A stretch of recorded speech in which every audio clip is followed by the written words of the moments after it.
actually was put in a headlock by my husband. I felt the barrel of the gun in the top of my head. And it's nothing else to explain but God. And so I survived. He shot me directly in my head. I was able to get away and run down the street a couple of houses to get some help because I couldn't fight. I didn't know what to do. I'm shot, once I realized this is what's really going on. And even that day, this happened, the shooting, they said happened around 2 a.m.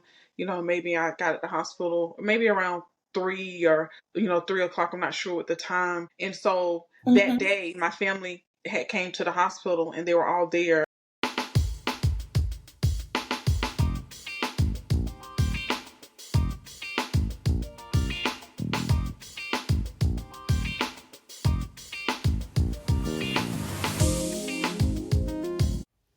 Today's episode of Reset to Reinvent podcast is brought to you by the Adams Group Agency, developing final expense leaders. Hello, hello, hello, and welcome to episode 27 of Reset to Reinvent podcast. I am your host, Helen Blocker Adams. So glad to join you here today. Got a very exciting show planned for you, a wonderful guest that I can't wait to be able to share with you. And actually, she and I have never met in person, but I just feel like I know her. I've read so much about her, and you're going to get a chance to hear her story. But before we move further, I want to make sure that you download this episode, make sure that you share it, make sure that you subscribe, because this is going to be an episode for the books. So without further ado, I want to introduce our guest, April Paulk. Hello, how are you? How are you doing today, April? I'm great, actually. Thank you so much for having me here on the show with you. Oh, you are so welcome. You're so welcome. It was a mutual friend of ours several months ago that introduced us, and it was via telephone. And I do look forward to getting a chance to meet you in person very soon. But you are a founder, you're a visionary behind AP Rose Enterprises. And when I read your bio, April, the first thing that came to mind was, wow, she is the epitome of what my podcast is all about, Reset to Reinvent, because you have certainly had to reinvent yourself many, many times. Our show is about empowering women, helping women to thrive after experiencing insurmountable obstacles, and then being able to not only tell the story, but be able to show women how they too can do the same thing and get out of their situations and thrive. And so tell us a little bit about yourself, April. Well, I'm originally born and raised in Georgia. I'm from a small town, southeast Georgia, called Douglas, Georgia. I am the youngest of 10. So I've been in Georgia my whole life. I started my family after, high school in Augusta, and now I'm in the Atlanta area. I have 4 children, 1 beautiful grandson, and that's my fight. That's what I'm fighting for. So that's what it's all about, and that's what brings me here. And I'm currently in the Atlanta area. Ah, okay. All right. You are definitely a fighter. And one of the things that what I want to do, I want to kind of go back the year you got married. And so what year did you get married? And at what point did it get to, it was 2013 where there was an incident, and it obviously things led up to that. So tell us when you got married, and what was that like, and what happened? Wow, 2013, that was definitely a year that I'll never forget. Well, my husband and I at the time, we had been together for a couple of years, and we were only married shortly after, shortly before that incident happened. We got married that February of 2013, and our relationship with him was very abusive. But I thought, in my young mind, that marriage would change things. And of course it did, and it got only worse. So we ended up separating, and in the midst of our separating, tragedy just struck. He wanted his family back, but things, we were so far gone, and the abuse was so much that I couldn't put my children, keep them involved in it. So I filed for a divorce, and I filed for to petition for a restraining order, and that only made things worse.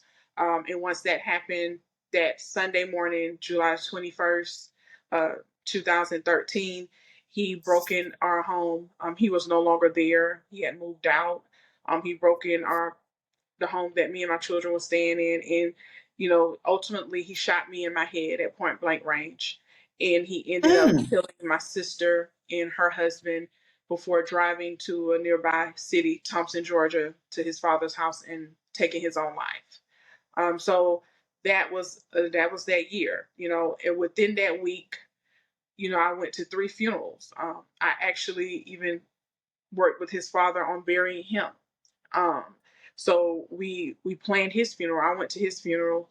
My family didn't want me to get involved, but it's like at the end of the day, with everything that happened, um, that was my husband, and so I felt like I should have been there and help with that. So I literally went through to 3 funerals within a week span. My sister's, her husband's, and my husband at the time. So that's basically, that in a short, the short snippet version of what happened. Oh my goodness. Now, the month of October is National Domestic Violence Awareness It is. Month. It is. And so we're kind of doing a sneak peek Mhm. of domestic violence and domestic violence. And I would imagine, because I read also in your bio that you're getting some degrees, you've got some degrees. We're going to talk a little bit about that, but it's all about learning the system and the justice system, and certainly that, like you mentioned, April, that piece of paper is what just made him even crazier than he already Yeah. was. And that restraining order is it never seems to do all the law and orders that I ever see, all of the incidents that I've ever heard. The woman have restraining order, but it didn't do any good.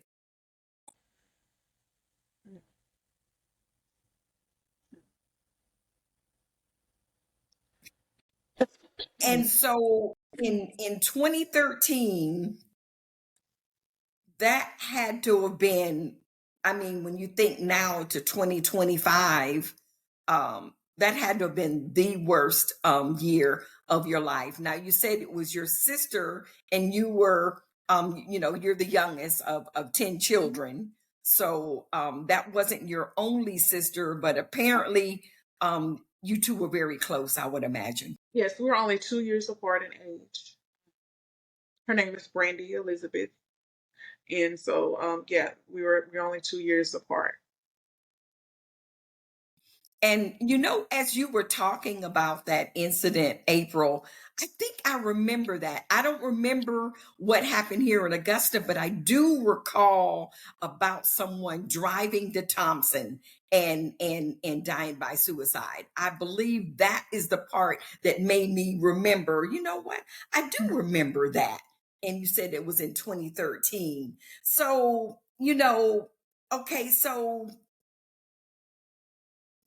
how did you said you got shot in the head? So Yeah. was it just a nick? Was it, I mean, you said you went to funerals, so you couldn't have been in the hospital too long.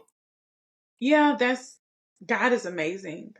That's all I Ooh. can say to that. God is an awesome God.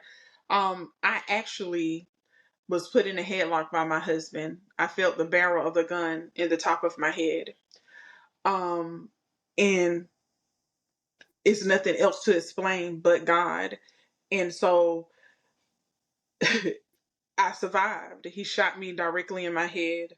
I was able to get away and run down the street a couple of houses to get some help because I couldn't fight. I didn't know what to do. I'm shot, once I realized this is what's really going on.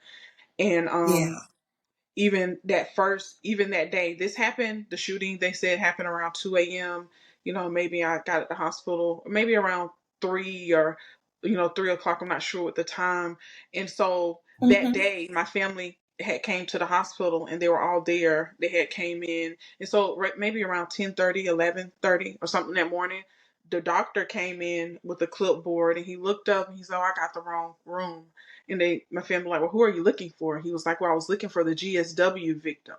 And that stand for gunshot wound victim. And they was like, "Well, what's her name?" And it was like, "This is April Paulk." And he was like, "Is it?" In his disbelief, he said, "I'll be back." And so he stepped down and he went and got somebody else to come in with him. And he was just like, we're going to have to release you.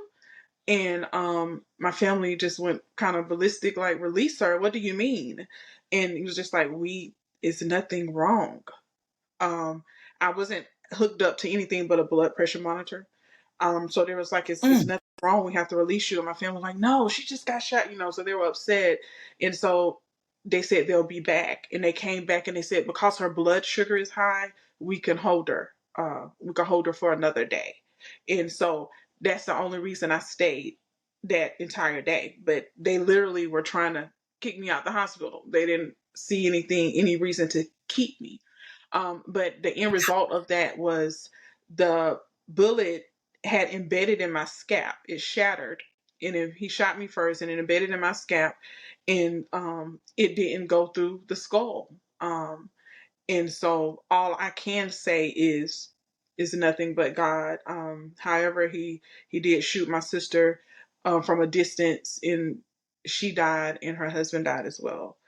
So I'm here for a reason, and I just, I refuse to let that reason go in vain. I refuse to let everything that I've been through, losing my sister and everything, go in vain. So, I could have been dead that day. I could have been a vegetable, but for some reason I'm here. So Yeah. that's my journey, and that's my purpose, to keep moving and to help someone along the way.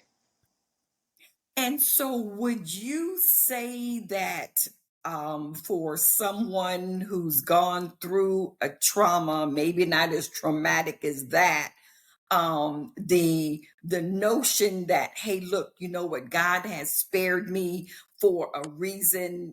In other words, you've got to have a reason, a why, something that just drives you even though you might still be in pain. Is that, would that be something that you would recommend to our listeners? I definitely would recommend them to keep going. Um, Dealing with the fact that I lost people that was close to me, and just realizing that, for a minute, I'm like, why am I still here? Why me? And I was Mm. told by a pastor, why not you? So with that, I just took it as, I'm here for a reason, and I don't have a testimony. I am a walking testimony. And so I suggest to anybody, use it, turn pain into purpose. And that's my motto: turning pain into purpose. It fuels everything that I do. And I'm determined to, not just be a victim, but a survivor. And so that's what I hold to with everything that I do. Everything, whether it's domestic violence, criminal justice reform, mental health awareness, I'm going to keep moving, because I know it's somebody that needs just that little bit of hope and push, and I'm that walking billboard testimony for all of that. Oh, wow. So April, that's just amazing. That's just absolutely amazing. And that's not all, because after 2014, you turned on your entrepreneurial hat and got into the personal home care business. So tell us how you got into that industry, taking care of Well, the elderly. Well, I actually was in the personal care home business before the incident happened. I actually had a personal care home during that Oh, time. So I've been in that business for years. How I got into that, it started out in high school, as they was offering a program like, "Hey, you get out of school early," and that was right up my alley. So I get out of school early and I get paid. So you mean to tell me, if I do that, okay, let me sign up for that. and then not really knowing what I was signing up for, and then I got in it, and then I loved what I was doing. But the only thing that I didn't like coming into a nursing home as I came to the Augusta area and working so hard. The nurses are really not doing anything, just sitting there, and we doing all the hard work. And then the other thing I didn't care for was just walking in, and everybody is not there for the same thing. Some people are there for paychecks, some people have other reasons. And I just felt like, I wouldn't want my mom to be where I work at because I don't like the care. And so what can I do? I met a lady that she had all the money and she wanted these personal care homes, and she asked me to be her assistant, and she taught me how to do it because I was doing it for her, and I was like, I could do this for myself. So I was probably one of the youngest in Augusta to start opening up personal care homes.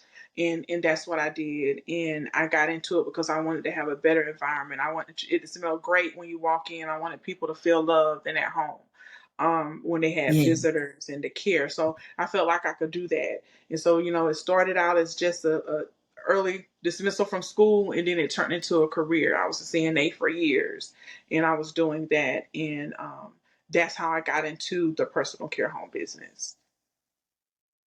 How about that? Now, but something happened.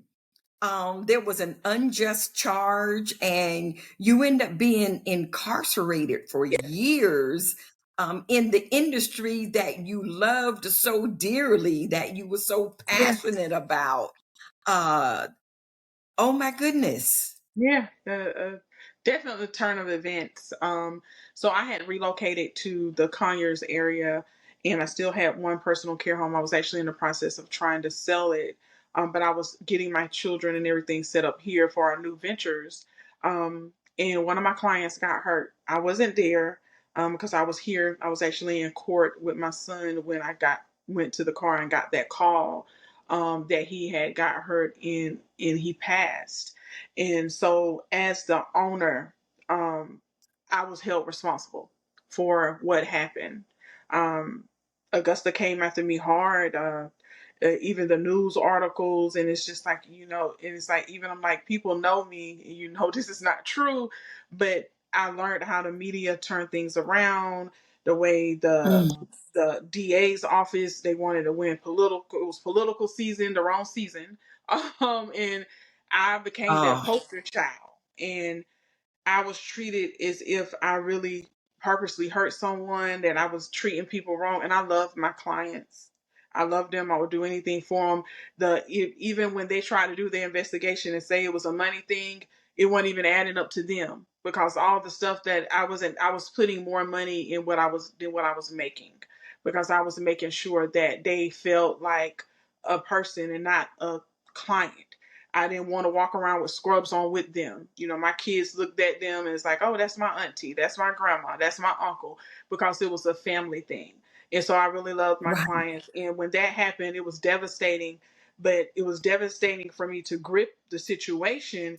But then it was definitely devastating when I became the bad guy, when I was there for my clients and their family wasn't even around. I gave them the love that they needed.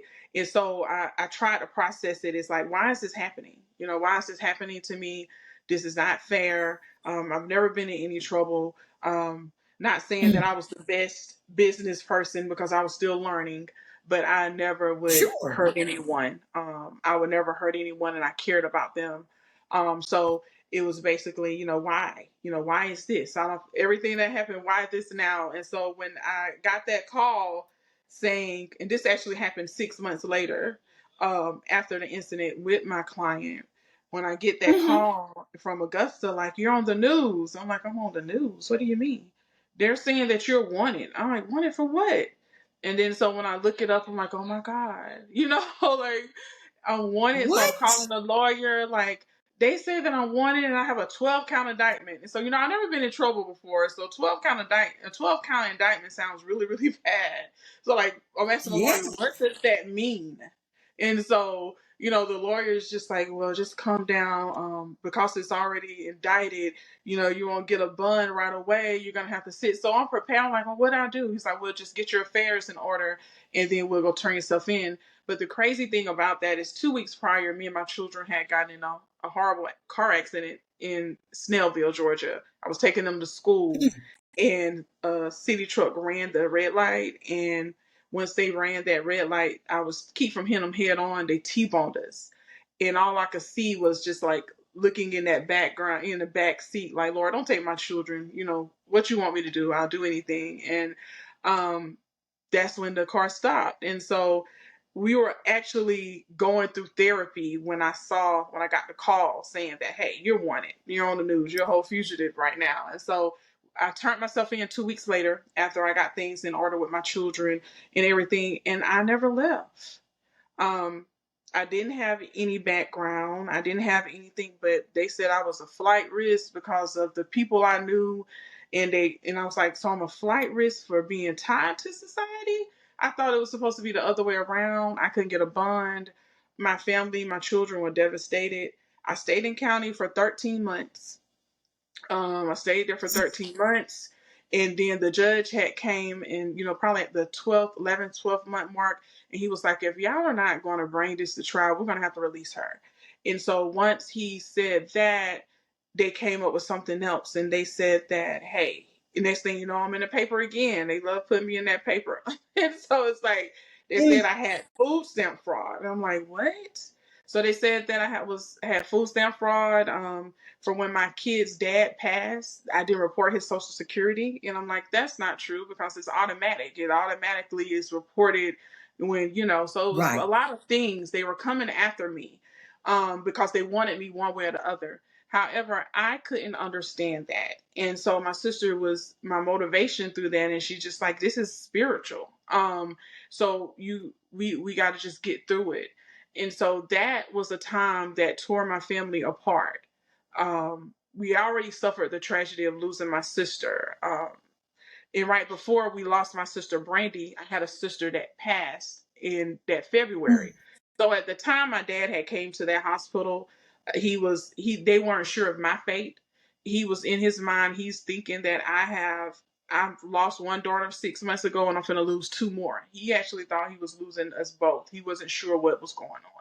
And so just when I think about that, it was just a tragedy for the family. And not only that, even my ex-husband's family. So it was like my ex-husband's family, my sister husband's family.